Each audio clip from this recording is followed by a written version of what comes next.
यह घटना लगभग 12 साल पहले की है। भारत के एक राज्य के दूर दराज के इलाके में बसा एक छोटा सा गांव था, करीब 500 घरों का। इस गांव का नाम था देवपुर। देवपुर तक पहुंचने के लिए पक्की सड़क नहीं थी।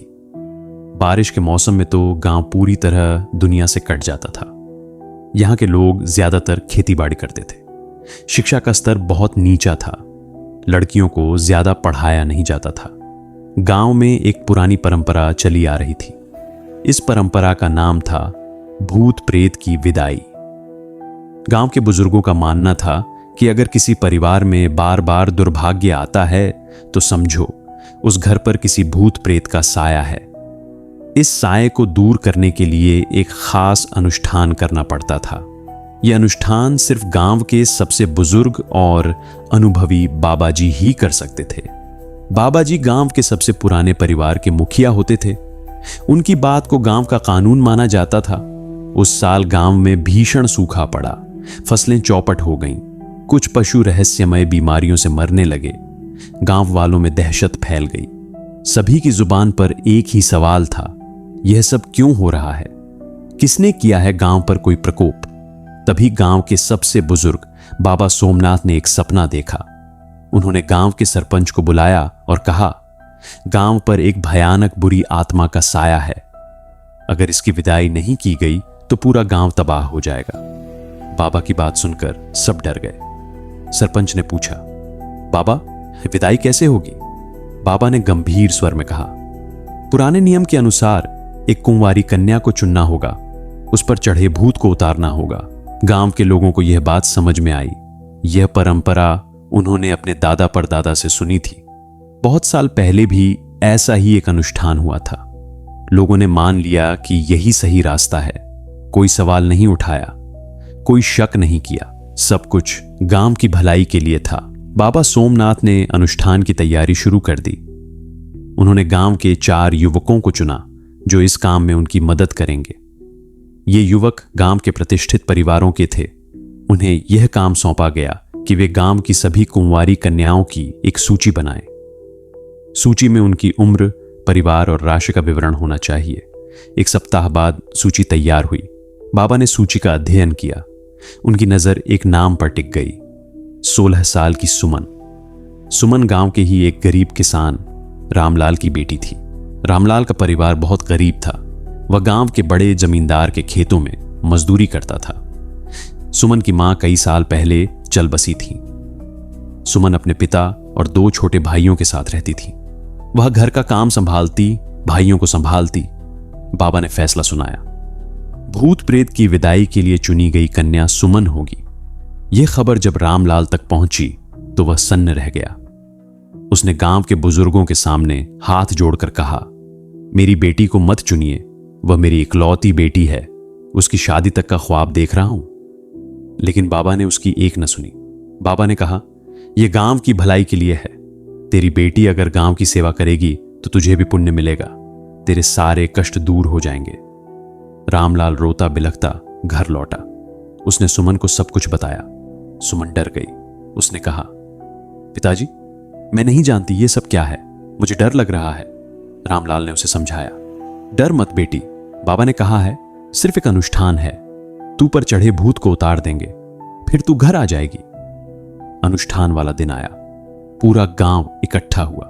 गांव के बाहर एक पुराने मंदिर के प्रांगण में। मंदिर कई सालों से बंद पड़ा था। वहां एक बड़ा सा चबूतरा था। चबूतरे के बीच में एक खंभा गड़ा था। बाबा सोमनाथ अपने 4 सहायकों के साथ वहां मौजूद थे। सुमन को एक लाल साड़ी पहनाई गई। उसके माथे पर लाल टीका लगाया गया। उसके हाथ पैरों में घुंघरू बांधे गए। अनुष्ठान शुरू हुआ। बाबा ने मंत्र पढ़ने शुरू किए। उनके सहायकों ने ढोल बजाना शुरू किया। सुमन को खंभे से बांध दिया गया। बाबा ने कहा, अब भूत उतरेगा इस कन्या के शरीर से। फिर बाबा ने अपने एक सहायक को इशारा किया। उस सहायक ने एक डंडा उठाया और उसने सुमन के शरीर पर प्रहार करना शुरू कर दिया। सुमन चिल्लाई। वह दर्द से तड़पने लगी, लेकिन गांव वाले चुप खड़े रहे। उन्हें विश्वास था कि यह सब भूत को भगाने के लिए जरूरी है। सुमन के पिता रामलाल ने आंखें बंद कर लीं। उसे देखा नहीं जा रहा था। डंडे के प्रहार जारी रहे। सुमन की चीखें धीमी पड़ने लगीं। आखिरकार वह चुप हो गई, उसका सिर झुक गया। बाबा ने कहा, भूत चला गया, अब इस कन्या को किसी पवित्र नदी में प्रवाहित करना होगा ताकि भूत वापस न लौटे। उनके सहायकों ने सुमन के बंधन खोले। वह बेहोश थी, उसे एक कपड़े में लपेटा गया और गहरी रात में 4 युवकों ने उसे उठाकर गांव से दूर जंगल के बीच बहने वाली एक नदी की ओर ले चल पड़े। रामलाल घर लौटा। उसकी आंखों में आंसू थे, लेकिन गांव वालों ने उसे धीरज बंधाया। तुम्हारी बेटी ने गांव की भलाई के लिए अपना बलिदान दे दिया, तुम गर्व करो। रामलाल चुप रहा। उसके मन में एक गहरा दर्द था, लेकिन वह कुछ बोल नहीं पा रहा था। अगली सुबह गांव से कुछ दूर जंगल से गुजर रहे एक पुलिस पाट्रोल को नदी के किनारे एक कपड़े में लिपटी हुई एक लड़की दिखाई दी। वह लड़की जीवित थी, लेकिन बुरी तरह जख्मी थी। उसके शरीर पर डंडे के निशान थे। पुलिस ने तुरंत उसे अस्पताल पहुंचाया। वह लड़की सुमन थी।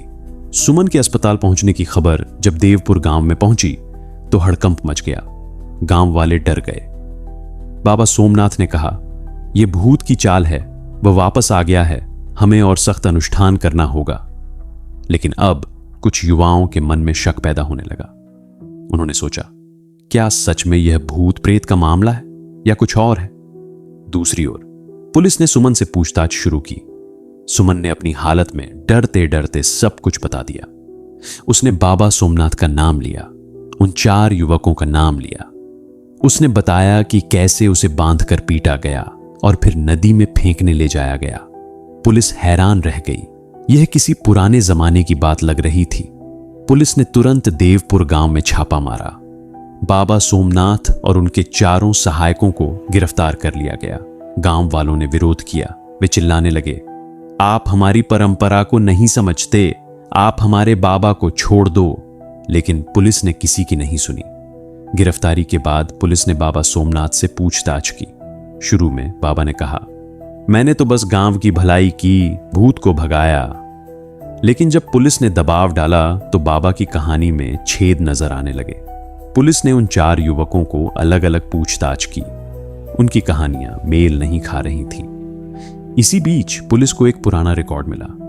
करीब 25 साल पहले इसी गांव में एक ऐसी ही घटना हुई थी।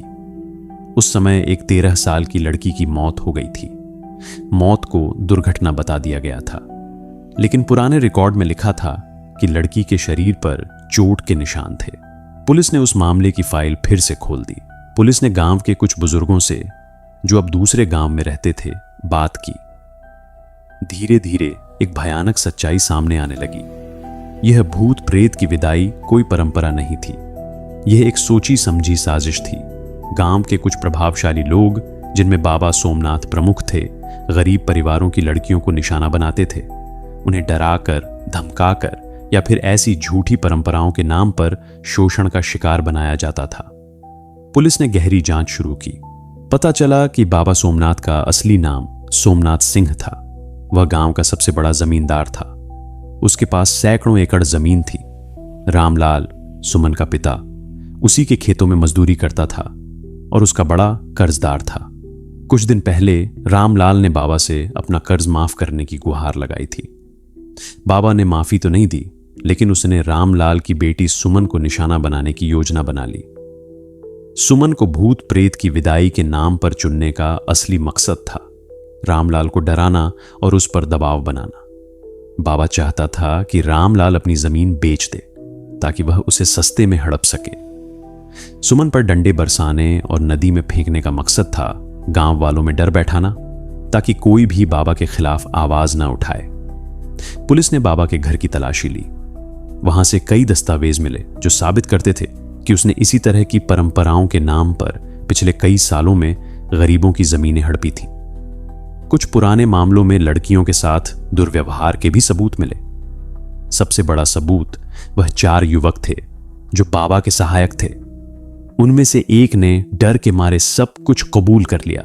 उसने बताया कि बाबा ने उन्हें पैसे देकर यह काम करने को कहा था। उसने यह भी बताया कि 25 साल पहले हुई उस लड़की की मौत भी ऐसी ही एक परंपरा का नतीजा थी। उस समय भी बाबा सोमनाथ ही मुख्य आरोपी था।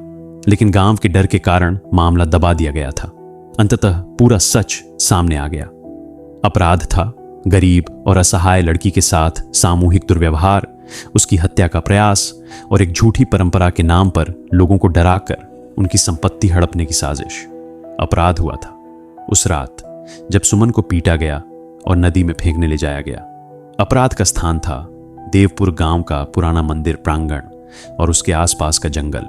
पीड़ित थी 16 साल की सुमन, एक मासूम लड़की जो सिर्फ गरीब परिवार में पैदा हुई थी। आरोपी थे बाबा सोमनाथ सिंह और उसके 4 सहायक। शक सबसे पहले तो किसी पर नहीं गया क्योंकि गांव वाले इसे परंपरा मानते थे। जांच की शुरुआत तब हुई जब पुलिस को नदी किनारे जख्मी सुमन मिली। पुलिस ने सुमन का बयान लिया, फिर आरोपियों को गिरफ्तार किया। गहरी पूछताछ और पुराने रिकॉर्ड के अध्ययन से सच्चाई का पता चला। सबसे बड़ा सबूत था बाबा के घर से मिले दस्तावेज और एक आरोपी की स्वीकारोक्ति। अदालत में मामला गया। बाबा सोमनाथ और उसके 2 सहायकों को आजीवन कारावास की सजा सुनाई गई। बाकी 2 सहायकों को कम सजा मिली क्योंकि उन्होंने सच्चाई बताने में पुलिस की मदद की थी। बाबा की सारी संपत्ति जब्त कर ली गई। उसकी हड़पी हुई जमीनें वापस मूल मालिकों को दे दी गईं। इस घटना का देवपुर गांव पर गहरा असर पड़ा। गांव वालों की आंखें खुल गईं। उन्हें एहसास हुआ कि वे किस अंधविश्वास के जाल में फंसे हुए थे। कई लोगों ने पश्चाताप किया। रामलाल ने गांव छोड़ दिया। वह सुमन को लेकर शहर चला गया। सुमन का इलाज चला। शारीरिक घाव तो भर गए लेकिन मानसिक घाव आज भी हैं। गांव में अब कोई भूत प्रेत की विदाई नहीं होती। नए सरपंच ने शिक्षा पर जोर दिया। गांव में एक स्कूल खुला। लड़कियों को पढ़ाने के लिए विशेष प्रोत्साहन दिया जाने लगा। लेकिन इस घटना की छाया आज भी गांव पर है। लोग अब भी उस रात की बात करते हैं तो डर जाते हैं। यह कहानी एक सवाल छोड़ जाती है। परंपरा का नाम देकर कब तक इंसानियत को शर्मसार किया जाता रहेगा? अंधविश्वास के आगे कब तक मासूमों की जानें ली जाती रहेंगी? बाबा सोमनाथ जैसे लोग समाज में कैसे पनप जाते हैं? क्या केवल गरीबी और अशिक्षा ही इसकी वजह है? सुमन आज जिंदा है। वह शहर में रहती है। वह पढ़ रही है। उसका सपना है कि वह वकील बने और ऐसे हर पीड़ित की आवाज बने। उसका कहना है, परंपरा और अंधविश्वास के नाम पर जो कुछ हुआ वह मेरे साथ ना हो, इसलिए मैं लड़ूंगी। देवपुर गांव की वह घिनौनी परंपरा अब इतिहास बन चुकी है, लेकिन उसके जख्म आज भी ताजा हैं। यह जख्म न सिर्फ सुमन के शरीर पर है बल्कि पूरे समाज की आत्मा पर है। शायद इन्हीं जख्मों से सबक लेकर ही हम एक बेहतर समाज बना पाएंगे, वरना परंपरा के नाम पर इंसानियत को शर्मसार करने वाली सच्चाइयां चुपचाप हमारे आसपास घटती रहेंगी।